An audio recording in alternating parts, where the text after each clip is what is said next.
ప్రతినిధులు కొలువై ఉన్నారు. అది ప్రతి ఏటా సమాజాభివృద్ధికి కృషి చేసిన మహానుభావుల సత్కార సభ.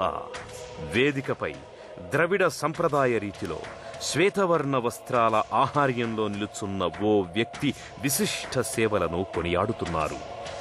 భారతదేశంలోని తమిళనాడులో గ్రామీణాభివృద్ధికి తన జీవితాన్ని అంకితం చేసిన ఆ వ్యక్తి 2012వ సంవత్సరం రామన్ మెగసెసే అవార్డును ఫిలిప్పైన్స్ దేశాధ్యక్షుడు బెనిగ్నో అక్వినో చేతుల మీదుగా అందుకుంటున్నారు.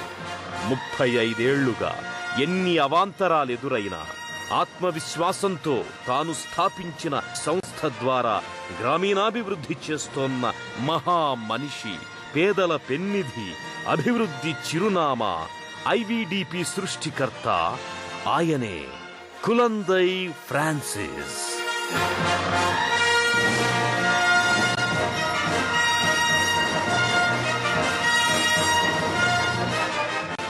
కులందై ఫ్రాన్సిస్ తమిళనాడులోని సేలం జిల్లా కరిపట్టి గ్రామంలో 1946లో జన్మించారు. తల్లిదండ్రులు కులందై, మతలై పేద వ్యవసాయ కూలీలు. ఆ కుటుంబంలో చిన్నారి ఫ్రాన్సిస్ తెలివైన కుర్రాడు. తన తల్లిదండ్రుల ఆర్థిక స్థితిగతులు గమనించి దీక్షగా చదువుకోసాగాడు. తన గ్రామ పరిసర ప్రాంతాల్లో అంతటా అవిద్య, అనారోగ్యం తాండవించేవి. ఆర్థిక ఇబ్బందులతో పూటగడవడానికి వారు పడే కష్టాలు చిన్నారి ఫ్రాన్సిస్ ని కలచివేసేవి. అంతేకాదు, చుట్టుపక్కల గ్రామాల్లో భూస్వాములు పేదవారి భూములు తనఖా పెట్టుకుని అధిక వడ్డీలతో భూములు కాజేసిన వైనం అతన్ని ఆనాడే ఆలోచింపజేసింది. ఈ పరిస్థితులకు కారణం నిరక్షరాస్యతే అనుకున్నాడు. చదువుపైనే శ్రద్ధ పెట్టాడు. పాఠశాల చదువు అనంతరం డిగ్రీ చదవడానికి చిదంబరం వెళ్లాల్సి వచ్చింది. ఆ సమయంలో ఫ్రాన్సిస్కు పై చదువుల కోసం డబ్బు అవసరమయ్యింది. తన తల్లి భూస్వాముల వద్ద భూమిని గిరివి పెట్టి ఫ్రాన్సిస్కు డబ్బు ఇచ్చి పంపించింది. అనంతరం భూస్వాములు తప్పుడు వడ్డీలతో ఫ్రాన్సిస్ తల్లిని మోసం చేసి ఉన్న భూమిని కాస్త కాజేశారు. చిదంబరం అన్నామలై విశ్వవిద్యాలయంలో చదువుకుంటున్న ఫ్రాన్సిస్ ఈ విషయం తెలుసుకుని చెలించిపోయాడు. నేను చాలా పేద కుటుంబం నుండి వచ్చాను. నా బాల్యంలో ఎన్నో ఒడిదుడుకులను చవిచూశాను. ఐవిడిపి సామాజిక సంస్థ ప్రారంభించాలన్న తపన నాలో అంకురించింది.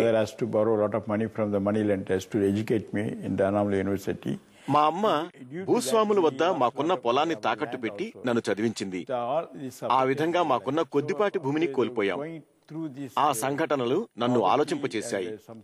నా చదువుల అనంతరం నేను ఉద్యోగం చేస్తే నా కుటుంబమే బాగుపడుతుంది. కానీ సమాజం కోసం పనిచేస్తే ఎంతో మంది పేదవారిని అభివృద్ధి చేయవచ్చు అనుకున్నాను. మా అమ్మలాగా ఎవరూ భూస్వాములకు భూమిని తాకట్టు పెట్టవద్దని ఈ సంస్థను ప్రారంభించాను.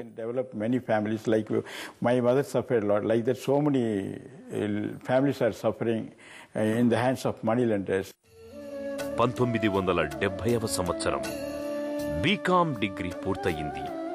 ఆధ్యాత్మిక సేవతో పాటు ప్రజలకు సేవలందించడం మేలని తలిచాడు ఫ్రాన్సిస్. పూణే వెళ్లి డిఓబిలి సంస్థలో థియాలజీ ఆధ్యాత్మిక కోర్సులో చేరాడు. ఆ సమయంలో కరిటాస్ ఇండియా సేవా సంస్థలో ఖాళీ సమయాల్లో సేవలందించడానికి ఉద్యుక్తుడయ్యాడు. 1971వ సంవత్సరం పాకిస్తాన్ బంగ్లాదేశ్ యుద్ధం. దరిమిలా బంగ్లాదేశ్ నుండి శరణార్థులు అధిక సంఖ్యలో భారత్ తరలివచ్చారు. ఫ్రాన్సిస్ తన సహచరులతో కలిసి వారి సేవలో పాల్గొన్నాడు. 1972లో మహారాష్ట్రలో కరువు ప్రాంతాల్లో తిరుగుతూ అక్కడి ప్రజలకు తన వంతు సహాయాన్నందించాడు ఫ్రాన్సిస్. అనంతరం 1973వ సంవత్సరంలో బెంగళూరులోని హోలీ క్రాస్ సంస్థలో చేరాడు. శిక్షణా కార్యక్రమంలో భాగంగా ఆ సంస్థ ప్రతినిధులు ఫ్రాన్సిస్తో పాటు మరో ముగ్గురిని తమిళనాడులోని కృష్ణగిరి జిల్లా శేషరాజపురం గ్రామంలో ఏడాది పాటు సేవ చెయ్యాలని పంపించారు. అలా అనేక గ్రామాల్లో రేయింబవళ్లు కష్టనష్టాల కోర్చి సేవ చేస్తున్న సమయంలో ఫ్రాన్సిస్ బృందం కొన్ని ఇబ్బందులను ఎదుర్కొంది. తన సహచరులు ఈ పల్లెల్లో సేవ చేయడం ఇంక తమ వల్ల కాదని తిరిగి వెళ్లడానికి నిశ్చయించుకున్నారు. ఆ పరిస్థితి ఫ్రాన్సిస్ ని ఎంతో బాధించింది. అప్పుడు ఒంటరిగానైనా గ్రామీణ ప్రజలకు సేవ చేయాలని నిర్ణయించుకున్నాడు కులందై. మరింత ఆత్మవిశ్వాసంతో, రెట్టించిన ఉత్సాహంతో పల్లెజనుల సేవలో ముందుకు సాగాడు. అలసట లేకుండా గ్రామీణ యువకుల సహాయంతో, రాత్రుళ్లు సైతం దివిటీల సహాయంతో అడవుల్లోని గ్రామాలకు వెళ్ళాడు. The philosophy of life is nothing but sharing. So you look at the nature. సృష్టిలోని ప్రతి అంశాన్ని సమిష్టిగా అందరూ పంచుకోవడంలోనే ఆనందం ఉంటుంది. ఈ లోకంలోని ప్రతి ప్రాణి పంచుకునే స్వభావాన్ని కలిగి ఉంటుంది. మానవులు మాత్రమే వారి స్వార్థం కోసం ఆలోచించి స్వార్థ చింతనతో నేను, నా కుటుంబం, నా ఇల్లు, నా భూమి అనే భావన కలిగి ఉంటున్నారు. ఇది తప్పని నేనంటాను. మానవత్వంతో ఉంటూ భగవంతుడు అందించిన సృష్టిని సమానంగా పంచుకుంటూ ఇచ్చిపుచ్చుకునే స్వభావం పెంపొందించుకోవాలి. ఈ రోజుల్లో స్వార్థం, అవినీతి సమాజంలో తాండవిస్తున్నాయి. Share what they have. Only the sharing can give happiness to life.